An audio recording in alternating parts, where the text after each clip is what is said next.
ஆஸ்ட்ரோகிளிட்ஸ் நேயர்களுக்கு வணக்கம். நான் டாக்டர் தீபா லலன். இன்னைக்கு நம்ம என்ன டாபிக் பத்தி டிஸ்கஸ் பண்ண போறோம் அப்படின்னா செவ்வாய் பயிற்சி பலன்கள் தாங்க பார்க்க போறோம். செவ்வாய் பகவான் செப்டம்பர் மாதம் 13ஆம் தேதி 2025 சனிக்கிழமை பாத்தீங்கன்னா கன்னியில இருந்து துலாமுக்கு அமர்றாரு. துலா ராசியில அவர் உட்கார்றாரு. எது வரைக்கும்? அக்டோபர் மாதம் 27ஆம் தேதி வரைக்கும் துலா ராசியிலே சஞ்சாரம் பண்ண போறாரு. அக்டோபர் மாதம் 27ஆம் தேதி துலாம்ல இருந்து விருச்சிகத்துக்கு போறார். சரிங்களா? இப்படி துலா ராசியில சஞ்சாரம் பண்ணக்கூடிய செவ்வாய் பகவான் பாத்தீங்கன்னா அங்க உச்சமோ நீச்சமோ ஆகல, சமநிலை அப்படின்றது பெறாரு. அதனால நிறைய ராசிகளுக்கு பெரிய அளவுல நன்மையும் கிடையாது, பெரிய லெவல்ல தீமைகளும் கிடையாது அப்படின்றது உண்மை. ஆனா குருனோட 5ஆம் பார்வை துலா ராசி மேல அமர்ந்திருக்க செவ்வாய் பகவான் மேல படுது. இதை என்ன சொல்லுவாங்க அப்படின்னா குரு மங்கள யோகம் அப்படின்னு சொல்லுவாங்க.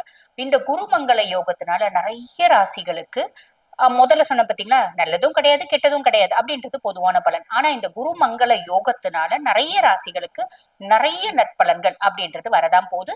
அந்த விதத்துல உங்க ராசிக்கு என்னென்ன மாதிரி நற்பலன்கள் வருது பார்த்துடலாம் வாங்க. சிம்ம ராசி அன்பர்கள், உங்களுக்கு பாத்தீங்கன்னா உங்க ராசி அதிபன் யாரு? சூரிய பகவான். சூரியனுக்கு செவ்வாய் நட்பா பகையா அப்படின்னு கேட்டா நட்பு கிரகம். அப்ப நட்பு கிரகம் ஏதோ ஒரு விதத்துல உங்களுக்கு நல்ல விஷயங்களை தான் செய்வா அப்படின்றத நம்ம மனசுல ஒரு ஃப்ரேம் பண்ணிக்கலாம். அதுக்கும் மேல உங்களுக்கு துலாம் பாத்தீங்கன்னா 3ஆம் பாவம், இளைய சகோதர தைரியஸ்தானத்துல பாத்தீங்கன்னா செவ்வாய், அதுவும் குருனோட நேரடி பார்வையில, அத குரு மங்கள யோகம் அப்படிம்பாங்க. அப்படின்னா என்ன செய்ய போறாரு? உங்களுக்கு தைரியமும் தன்னம்பிக்கையும் ஆல்ரெடி அதிகம் தாங்க, இன்னும் கொஞ்சம் அதிகப்படுத்த போறாரு. கான்பிடென்ட் லெவல்ல அதிகம் அளவு கொடுக்க போறாரு. பொதுவா கான்பிடென்ட் லெவல் அதிகமாகுது அப்படின்னாலே வாழ்க்கையில சாதிக்கும் அப்படின்னு நம்ம நினைக்கிறது ரொம்ப அசால்ட்டா சாதிச்சுட்டு போயிடலாம். சாதிக்கிறது அப்படின்றது நம்மளுக்கு ஒரு பிஸ்கோத் மேட்ரு அப்படின்னு சொல்லுவாங்க பார்த்தீங்களா, அந்த மாதிரி தான் இருக்கும்.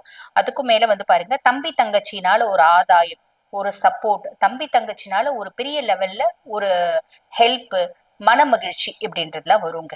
இது ஒரு பெரிய பிளஸ்ங்க. அதுக்கும் மேல பாருங்க, நீங்க உங்களுக்கு செவ்வாய் பாத்தீங்கன்னா லார்ட் ஆஃப் 4 and 9, அதாவது சுக தாயார் ஸ்தானத்துக்கும் அவன் தான் அதிபன், பாக்கிய ஸ்தானத்துக்கும் அவன் தான் அதிபன்.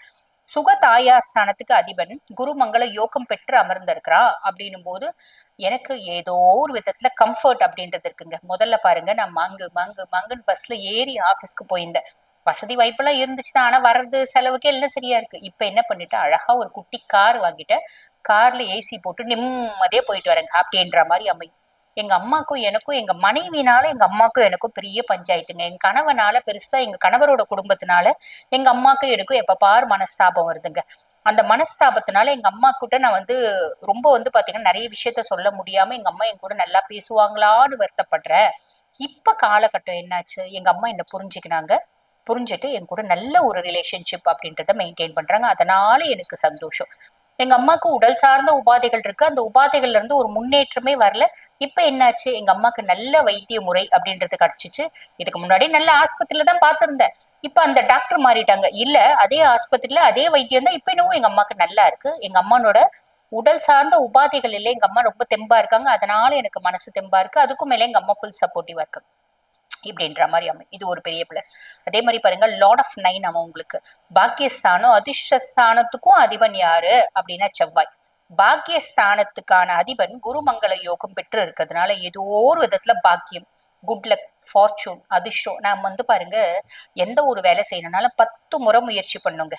அப்பதான் அந்த வேலை நடக்குமான்னு யோசிக்கிற மாதிரி இருக்கும். இப்பெல்லாம் பாருங்க, 2 3 முறை முயற்சி பண்றேன், அந்த வேலை சட்டுன்னு நடந்துடுதுங்க. ஏதோ ஒரு விதத்துல அதிர்ஷ்டம் எனக்கு வேலை செய்யுது அப்படின்ற மாதிரி எனக்கு தோணுது. இந்த மாதிரி ஏதோ ஒரு விதத்துல பிளஸ் அப்படின்றத பாத்தீங்கன்னா இந்த குருனோட பார்வை, குரு மங்கள யோகம் அப்படின்றது உங்களுக்கு ஏற்படுத்தி கொடுத்துரும் அப்படின்னு சொல்லலாம்.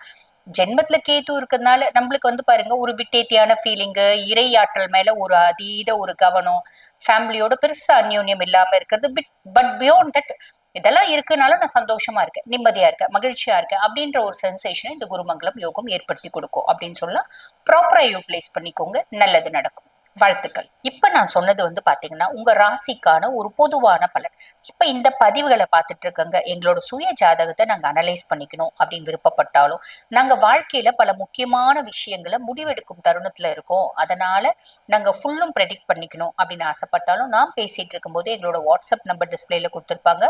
அந்த வாட்ஸ்அப் நம்பருக்கு கால் பண்ணி அப்பாயின்மெண்ட் ஃபிக்ஸ் பண்ணி என்கிட்ட பேசிக்கலாம். தேங்க்யூ.